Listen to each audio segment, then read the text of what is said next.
want to see everybody do well. Well, Like it yes. blows my mind when you Yes. see people that are in the same field, whether it's title, mortgage field, anybody doing anything, they don't want the other people to do well. Yeah. It's like, why not? I don't get it. You think that other person is going to take all of the business in the world? No, it's like what? Maybe if you work a little bit harder, you can get more business for yourself. Right, exactly. You know? Exactly. It's like look inward. Right. You know, make sure it's what you want to be doing. Yep. And if there's obstacles in your way, it's not because of other people. No. It's You. your own obstacles. It's Yeah. your own thought process. It's changing that mentality. Yep. That goes back to, we always talk about, and I actually got it from that guy, Matt Ishbia, I've told you about, before, the CEO of United Wholesale Mortgage. They always talk about thumb pointing, right? Thumb pointing rather than finger pointing. Yes. It's like no matter what the situation, if it doesn't go the way you wanted it to go, or if your life isn't going the direction you wanted to go in, so many people find it easier to blame everybody else. So true. Blame any other situation. You know what I mean? Yeah. Like, perfect example, right? And it's a little example, but it's a good one. You know, we have a Wednesday morning meeting, right? Every Wednesday, everybody has to be here at 10 o'clock. Okay. Not the fucking break of dawn here, 10 o'clock. You know, plenty of time for people to arrive.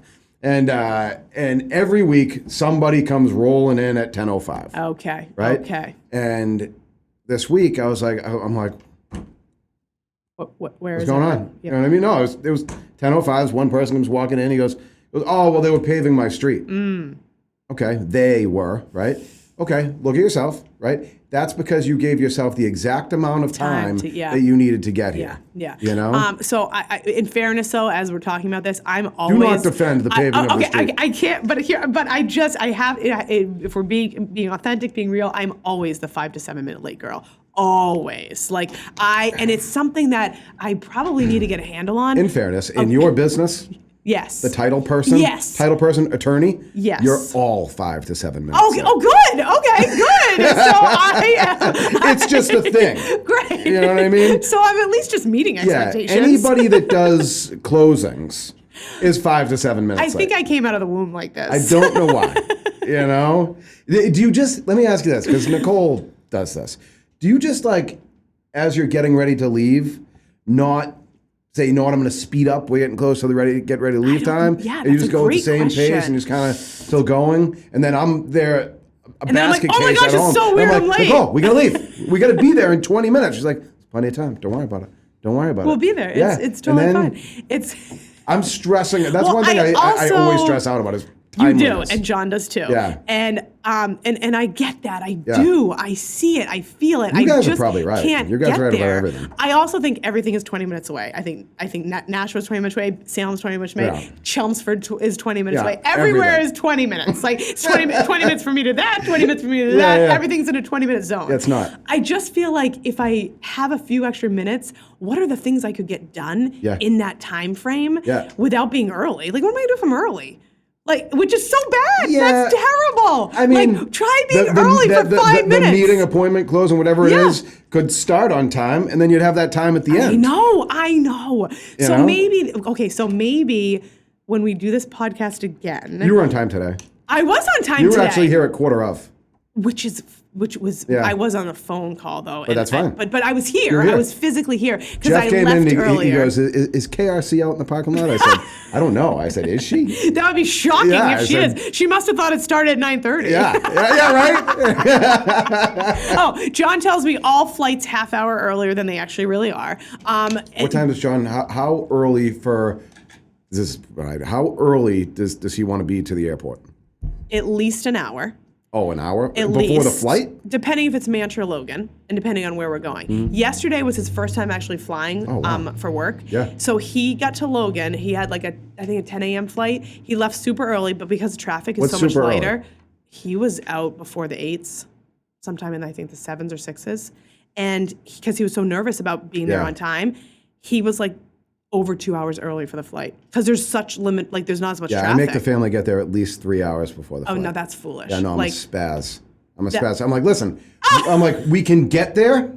We can get through security. We can grab a bagel, a coffee. Okay, so vacations that we're planning to go on, we aren't flying together. Because I cannot be there. No, everybody hates me. The whole family hates me. And I also always make it so that the flight is at 6 a.m. because I'm like, I want to get there early. in the day. Did you have like a missed flight in your past that is like scarring you with this? I missed one flight one time, but it's because I was drinking beers in the airport and didn't even realize it was Well, that's the problem. If you get there too early, right? now you're there. Now you, yeah. I was sitting at a Chili's with a friend of mine in an airport in like Tampa or something, and like didn't even realize, which was not a good move. Long time. It was like 15 years ago. But no, I don't like to be stressed out. Yeah. You know what I mean? So I'm like, all right, this way here, I don't have to worry about We should probably anything. not be doing this industry. You know? Yeah, I know. But actually, I'll be honest with you, right? As the years have gone by in this, yes, I've gotten better at not being stressed out about things. Don't you think that we have gotten better on our reaction to situations? I feel like like years ago, everything was always a 10 for me. Everything. Yeah. Anything that came in, a phone call, an email, a text. And I also looked at every single situation as the worst case possible. Yeah. Like at any moment, the business would be taken. Like it's just like I would always look at like. I still kind of do that now. I know. I didn't get any loans on like Tuesday. And you're like. And immediately I'm like. We're losing the house. Everything's going away, you know, for like one day. But I feel like once you sort of realize that, like, wait a second, my reaction to the situation is causing my blood pressure to rise. I'm now sweating. I'm now running around like a lunatic. My children are looking at me like, what is wrong with her? Yeah, and my children no longer do that. They're just like, the whole family. Oh, here he goes. I also have stopped trying to bring it into the house and try to the point where I'll pull into the garage and I just put my hand up. Like, no one open the door. I'm still in my safe place. I am debriefing the day. I don't want to bring my stuff in, but I can't walk in right now. So give me a couple of times. I got to do some deep breaths. Maybe I got to write some stuff down and then I'll see you inside. Well, that's all like smart stuff. You know what I mean? You got to do what is good for you. One thing that you said to me, I don't know, a couple of weeks ago, that you told me what I thought was awesome was because we pulled up to your house that day and you had a Jeep, right? And I'm like, oh, that's cool. You got a Jeep. Yes. And you said, what's great about that is when I'm driving, I can no longer talk on the phone. So true. You know, which we shouldn't be doing anyway, world. You know, enjoy the 15, 20 minutes you have in the car. Right? You don't need to jam something in every second, you know? No, now I'm back listening to Britney Spears, DMX. That's great. DMX. I mean, I am jamming out in the Jeep and no one can reach me. Yeah, crank it up. I've gotten better with parking and looking at my phone and going, but you can't stress. It all gets done. And sometimes I've also found that if I don't handle a situation as urgently as I thought it would, then it actually works itself out. And sometimes I could have made it even not necessarily worse, but I could have gotten involved more when it didn't actually need to be, right? So now it's kind of like the time I'm driving with a Jeep, things sometimes get worked out. By the time I park, I'm like, you look at the email, and then there was another response to the email that solved it. Yeah. And I can delete both. Yeah, that's why you always have to start from the top, because I do that all the time. Like when we walk out of here, I'll have like 50 emails from this hour or whatever. Yeah. And sometimes I'll mistakenly start from the bottom. Then I'll start answering things. Yes. And then I'll look, and Cassie or Krista or Carrie or someone else already answered the question. And I have to go back and be like, oh, sorry about that. I see we're all set now. You know, just like, and then they're looking at me like, just stop. We got it. Pause. Right. Just relax. pause. Relax. Stop jumping into the emails. But it's hard, especially when you're first starting out, because the level of care we have, and it's not that goes away.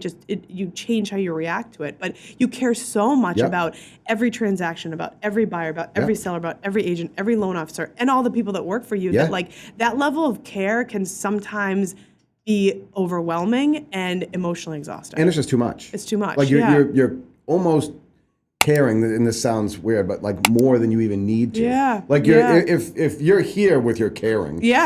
Still would have taken care of everyone. Yes. Everyone was still good. Yes. You know, one thing that I used to do, and I don't know if you did this, but a couple of people in the office agree with me when I was talking about it the other day. I used to take on problems that would happen in a transaction. Yes. As if they were caused by me. 100%. You know what I mean? Like, 100%. And I would own it, and I would stress out about it, and I would worry about delivering that news. Right. And then I learned one day, I'm like, I go, wait, if a house underappraises, or if somebody's income isn't what they said it was, or if an underwriter looked at the income differently than we did in the beginning. Somebody didn't pay their taxes, and then there's a tax lien on records. I'm just the middle guy. You didn't cause the tax lien. We're delivering information. Yes. It's news. It's not good news or bad news. It's just what it is. It's just the news. It's so true. Right? And I said that to these guys out here, to a couple of the processors that would be stressing out about calling and delivering some of that type of news to agents or buyers or sellers or whatever. And I'm like, guys, Don't stress. It's not. It's true. You can didn't make be that sympathetic. happen. You can be empathetic Totally. without